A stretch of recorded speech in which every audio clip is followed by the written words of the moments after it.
Hello दोस्तों, नमस्कार। आपका स्वागत है डीएनएस एग्जाम वॉरियर्स में। आज है प्रैक्टिस सेट नंबर तीसरा और आप लोग पीडीएफ की बात कर रहे थे। पीडीएफ में हम एक लिंक पिन कर देंगे अपने टेलीग्राम चैनल की कमेंट बॉक्स में भी और डिस्क्रिप्शन में भी। जैसे कमेंट बॉक्स में से आप पीडीएफ डाउनलोड कर सकते हैं। तो बिना किसी देरी के हम शुरू करते हैं प्रैक्टिस नंबर तीसरा। ये नवीन शर्मा सर का जो अवतार सीरीज का है एसएससी जीडी के लिए, और इसे ले किसके ले सकते हैं? SSC CPU, serials, MTS, UP police, PET, हर किसी के लिए इसे ले सकते हैं। तो चलिए शुरू करते हैं बिना किसी देरी के। तो कालबेलिया जो फोक डांस, कालबेलिया जो लोक नृत्य है, यह कहाँ प्रसिद्ध है? कालबेलिया कहाँ प्रसिद्ध है? राजस्थान में कालबेलिया प्रसिद्ध है। और राजस्थान में कौन सी? एक गेर हुआ, चरी हुआ, घूमर हुआ, भवई हुआ, गणगौर हुआ और पनिहारी हुआ। ऐसे इसी प्रकार संबंधित है। और कालबेलिया किससे संबंधित है? गुलाबी सपेरा से। कालबेलिया किससे संबंधित है? गुलाबी सपेरा से संबंधित है।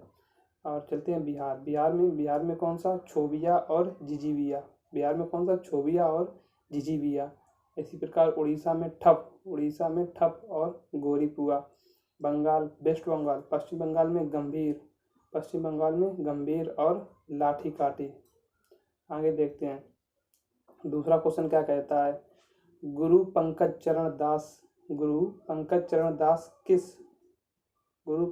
दास किस भारतीय शास्त्रीय नृत्य से प्रसिद्ध प्रतिपादक हैं?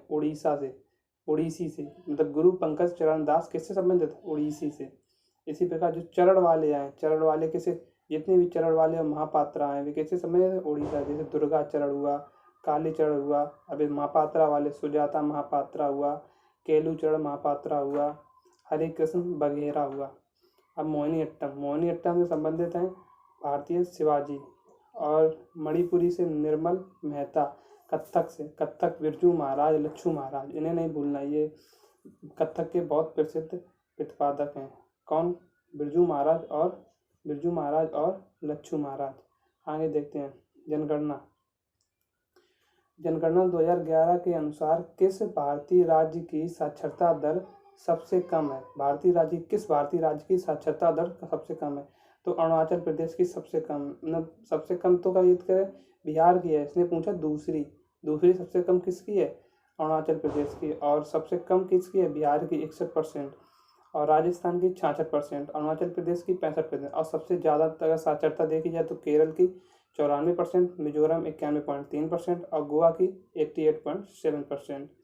अब आगे देखते हैं भारत की साक्षरता। भारत की अगर साक्षरता देखी जाए, भारत की साक्षरता है 74.04 यानी कि 74.04। और मेल की साक्षरता देखी जाए, मेल की साक्षरता है 82.1414 और फीमेल की 65.46। आगे देखते हैं चौथा क्वेश्चन क्या कहता है। चौथा क्वेश्चन कहता है कि किस टीम ने सबसे ज़्यादा रणजी खिताब जीता? तो रणजी खिताब किस टीम ने सबसे ज़्यादा जीता? मुंबई ने। कितनी बार जीता? 41 बार। टोटल 41 बार मुंबई ने जीता है। और दूसरे स्थान पर है कर्नाटक। कितनी बार? 8 बार। पहला रणजी ट्रॉफी किसने जीती? पहला रणजी ट्रॉफी 1934 में हुई, मद्रास और मैसूर के बीच में। और पहला विजेता कौन था? मद्रास। आगे देखते हैं पांचवा क्वेश्चन क्या कहता है।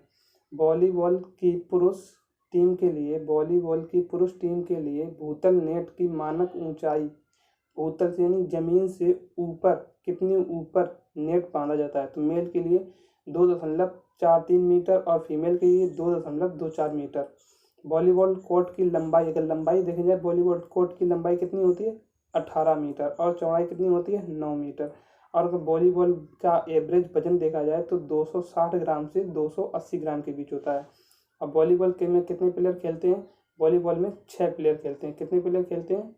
वॉलीबॉल में 6 प्लेयर खेलते हैं। अब आगे देखते हैं बास्केटबॉल में 5 प्लेयर खेलते हैं। फुटबॉल में 11 प्लेयर खेलते हैं। और नेटबॉल और कबड्डी और वाटर पोलो में 7 प्लेयर्स खेलते हैं। आगे देखते हैं छठवां क्वेश्चन क्या है। निशागंधी नृत्य उत्सव भारत के किस राज्य में मनाया जाता है? तो कहाँ मनाया जाता है? केरल में मनाया जाता है। केरल के अन्य उत्सव त्रिशूरपुरम को भी नहीं भूलना आपको। त्रिशूरपुरम सबसे ज़्यादा मनाया जाता है। थेयम हुआ, विशु हुआ, विशु, नववर्ष। विशु जो है विशु मलयालम नववर्ष भी कहते हैं, केरल का नववर्ष भी कहते हैं। और ओणम, ओणम कितने दिन मनाया जाता है? 10 दिन। इसी प्रकार तमिलनाडु, तमिलनाडु के देखते हैं, तमिलनाडु का थाईपुसम और तिरुचिरापल्ली। तेलंगाना का बथुकम्बा और अलाई बुलाई, बथुकम्बा और अलाई बुलाई। कर्नाटक का हम्पी, हम्पी कहाँ है? कर्नाटक में। और कंबाला दौड़, जिसे भैंसा दौड़ भी कहा जाता है। आगे देखते हैं मुंबई। आगे देखते हैं कि 1867 में मुंबई में किस संस्थान की स्थापना हुई? यानी कि 1867 में मुंबई में किस संस्था की स्थापना हुई? प्रार्थना समाज की स्थापना। प्रार्थना, अगर देखिए प्रार्थना कहाँ से निकलती है? प्रार्थना, जब हम प्रार्थना करते हैं तो कहाँ से निकलती है? आत्मा से। क्या प्रार्थना किसके लिए करते हैं? आत्मा को शुद्ध करने के लिए। प्रार्थना समाज की स्थापना किसने की? आत्मा से याद रखना, आत्माराम पांडुरंग। किसने की? आत्माराम पांडुरंग ने। अब देखते हैं कुछ ऐसी सोसाइटी की स्थापना, जैसे कि थियोसोफिकल सोसाइटी की स्थापना मैडम ब्लावत्स्की और हेनरी अलकॉट। किसने की? अलकॉट। कब की? 1875 में। और युवा बंगाल आंदोलन किसने किया? हेनरी विलियम डेरिजियो ने। किसने? हेनरी विलियम डेरिजियो ने। रामकृष्ण मिशन की स्थापना कब हुई? 1897 में। किसने? स्वामी विवेकानंद ने। ये बहुत पूछ रहा है। वेद समाज की स्थापना 1864 में केसी सेन ने। और पूर्णा सार्वजनिक सभा 1867 में किसने की? MC रानाडे ने। किसने की? MC रानाडे ने। अब देखते हैं 8वां क्वेश्चन। 8वां क्वेश्चन क्या कहता है? अंग्रेजों ने अवध को कब कब्जा किया? अंग्रेजों ने अवध पर कब कब्जा किया? तो अंग्रेजों ने अवध पर 1856 में कब्जा किया। और उस समय वायसराय कौन था? डलहौजी। डलहौजी कब से कब तक रहा? 1848 से 1856 के बीच। जिसे मतलब डलहौजी, जिसे जो अवध को कब्जा किया, किसके आधार पर किया? कुशासन के आधार पर। और जिसने हड़प नीति को क्या कहते थे? इसने राज हड़प नीति की शुरुआत की। जैसे गोद निषेध नीति, व्यपकत का सिद्धांत, डेक्ट्रिप ऑफ लैप्स। और जैसे अगर पूछा जाए तो सतारा को उसने कब कब्जा किया? 1848 में। संबलपुर को 1849 में, उदयपुर को 1852 में, और झांसी को 1854 में। झांसी का याद रखना, झांसी का 1854 में। अवध को उसने किस पर? कुशासन के आरोप पर। पूछा था कि अवध को किस आधार पर राज हड़प नीति में शामिल किया गया था? तो कुशासन के आधार पर। 9वां क्वेश्चन देखते हैं। अंग्रेजों द्वारा पारित किस अधिनियम में भारतीयों को हथियार रखने की अनुमति नहीं दी गई? Arm act 1900। आर्म एक्ट ये 1900 नहीं, 1800 होगा। कितना होगा? 1868। कितना होगा? 1868। कब हुआ? 1868 में। किसके समय? लिटन के समय। लिटन कब से कब तक था? 1867 से 1880 के बीच। कब तक था? 1880 के बीच। और इसी के समय आया था 1878 में वर्नाकुलर प्लेस एक्ट।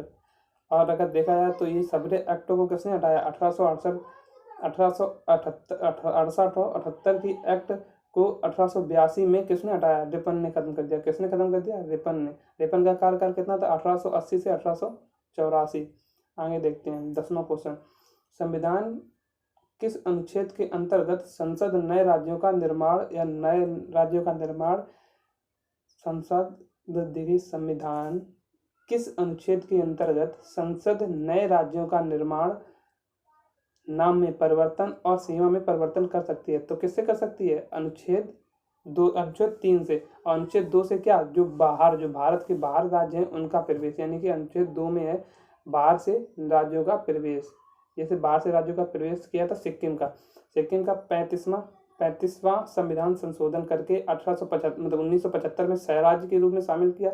और 36वां संविधान संशोधन करके 1975 में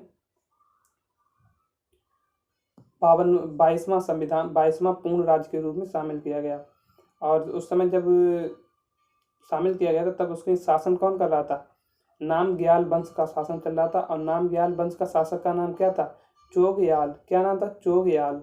आगे देखते हैं 11वां क्वेश्चन। 11वां क्वेश्चन कहता है भारत के अनुच्छेद 1 के तहत, अनुच्छेद 1 का मतलब भारत का जो अनुच्छेद 1 है वो क्या कहता है?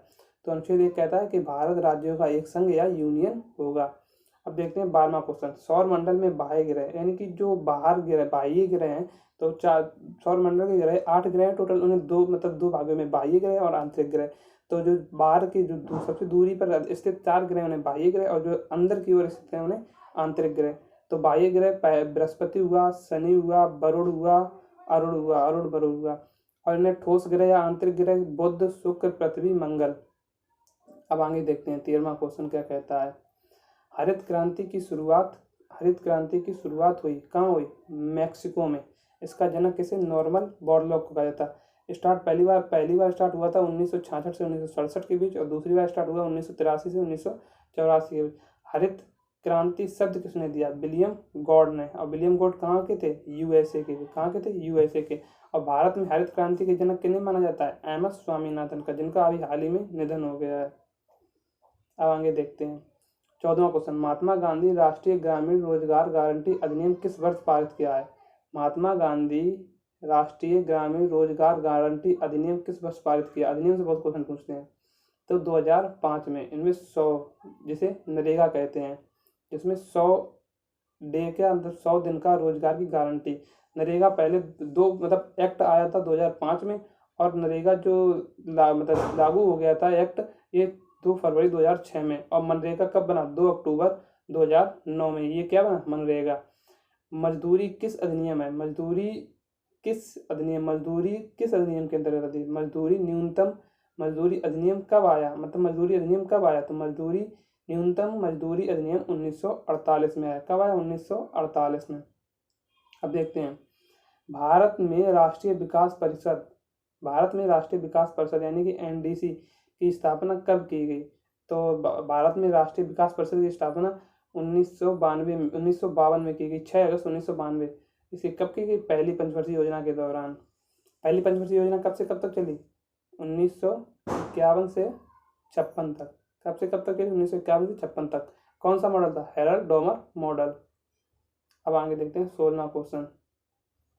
16वां क्वेश्चन क्या कहता है? किसे फ्यू गोल्ड यानी कि फ्लू गोल्ड, जिसे झूठा सोना कहा जाता है, किसे कहा जाता है? आयरन पायराइड को, FeS2। अब आगे देखते हैं 17वां क्वेश्चन। कोशिका की आत्मघाती थैली किसे कहा जाता है?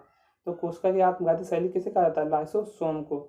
अब आगे देखते हैं इसी प्रकार जो कोशिका पावर हाउस माइटोकॉन्ड्रिया, कोशिका का मस्तिष्क केंद्रक को कहा जाता है, कोशिका के प्रोटीन फैक्ट्री राइबोसोम को, कोशिका का सोलर पैनल क्लोरोप्लास्ट को, और कोशिका का द्वारपाल कोशिका झिल्ली को कहा जाता है।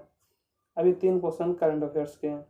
मेरी माटी मेरा देश अभियान किस मंत्रालय की एक पहल है? ग्रामीण विकास मंत्रालय। माटी कहाँ पाई जाती है? गांव में, तो ग्रामीण विकास मंत्रालय से याद कर लेंगे। न्यूनतम आय गारंटी कानून बनाने वाला भारत का पहला राज्य कौन बना? न्यूनतम आय गारंटी कानून बनाने वाला भारत का पहला राज्य कौन बना? राजस्थान। और 20वां क्वेश्चन है, इंटरनेशनल क्रिकेट में 500 मैच खेलने वाले 10वें क्रिकेटर कौन बने? विराट कोहली। कौन बने 10वें क्रिकेटर? विराट कोहली।